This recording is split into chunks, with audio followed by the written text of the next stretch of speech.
Connor Wigman getting the surprise start against Missouri. Remember, he sat out Bowling Green, Florida, Arkansas. Eli Drinkwitz Tigers, they come in ranked number 9 in the AP poll. A&M just a mere tied for 25th. Very first play from scrimmage. Some positivity. That's about as good as it would get, unfortunately, for Mizzou. 27-yard pass, Brady Cook to Luther Burden. You're thinking, oh boy, if they get going, look out. But the secondary clamping down. 4th down, Will Lee blanketing Theo Weiss. They throw a flag initially, but they talk about it. They pick it up. They say no pass interference. Will Lee had the position on the inside, so turnover on downs. Could Texas A&M take advantage? You betcha. 3rd and 8. Nice clutch grab from Jabri Barber. Good coverage on defense, but a 13-yard gain.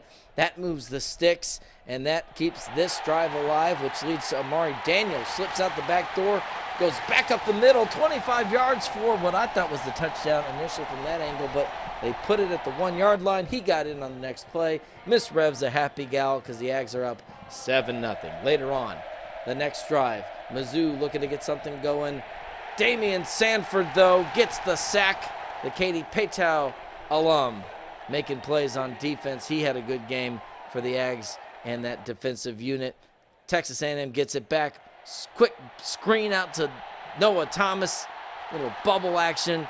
Making guys miss. Breaking tackles. You know who appreciated that? Anais Smith, Sub-Zero. He said, I used to be able to shake guys on the outside like that. And then later on, that would set up a 44-yard field goal from Randy Bond. 10-0 Texas A&M. But it's still early. Plenty of time for Mizzou. And this looked like where the Tigers were going to get back in the game. Brady Cook rolling out. 75-yard touchdown, it would appear, to Luther Burden. Oh, my goodness, he's already up over 100 yards for the day. But one problem. Ineligible man downfield. It was a close call, but I think the right one. And that wipes the score off the board. Texas A&M maintains the shutout. They get the ball back. Now looking to go up 3 possessions, and they swing it out to Jabri Barber. Connor Wigman, 18 for 22, 276. Barber moves the chains with an 11-yard gain, and then later on, early second quarter, same drive, Amari Daniels finishes this drive off with a short touchdown run. It's 17-0 before you can blink. Tigers need an answer. Hand it off, but the running back tackled behind the line of scrimmage by Nick Scorton, so that drive would stall out, and the Aggies get it back. Connor Wigman, pass of the day for him. Down the field, Ja'Day Walker. Good pass, good catch, fights off the defender. He's pumped up 40 yards down the sideline, and that sets up Connor Wigman, who he's got a nice arm, but listen, I know Marcel Reed can make plays with his legs. Don't forget about Mr. Wigman's versatility as well. That's a 15-yard run up the middle. Hey, you know who else can run pretty fast? Quincy Wilson, 16-year-old gold medalist visiting Texas A&M track and field. That'll be an interesting storyline to keep up with. But back to football. The drive finished off by Le'Veon Moss. Ho-hum. I got this ball for you, ref. 24-0. Everyone at Kyle Field having a good time. Tigers back on offense, but here comes the pressure. Rodis Johnson with the sack. And then later on that drive, Torian York, the linebacker blitz. He gets home. Temple's finest. And a little dance to boot there. Texas A&M in complete control.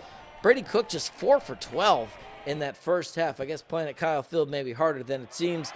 And just when you think it couldn't get any better, after starting off 24-0 at the half, Le'Veon Moss, the very first play from scrimmage for the third quarter. I'm still walking down the ramp, so we got to go to the other side of the field for this angle.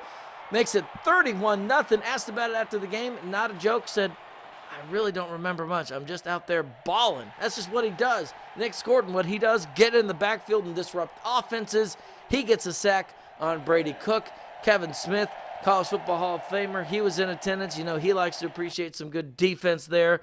Aggies back with the ball. 31-0 lead. Could you get anything else? How about Terry Bussey making a play down the sideline for 32 yards? We see him maybe in some jet sweep stuff, but nice to see him making plays down the field. Then Le'Veon Moss, 18 yards up the middle. That sets up a field goal, makes it 34-0. And finally, Missouri, late third quarter, is going to get some offense going. Brady Cook rolls out, gets Theo Weiss for the 58-yard touchdown. May have had a holding in the backfield, but hey, listen, they needed all the help they could get. 34-7. Mike Elko trying to steady the ship, and that they would. Wigman dumps it down to Terry Bussey, 33-yard connection. That's more typical with what we've seen from Bussey, that short game, as I was alluding to earlier. And then later on the drive, Le'Veon Moss going to cap it off with another touchdown run. All of Texas A&M's touchdowns came on the ground. 41-10 the final, the biggest margin of victory over a top 10 opponent in school history for Texas A&M. They go into the bye week 5-1, 3-0 in the SEC for the second time in school history.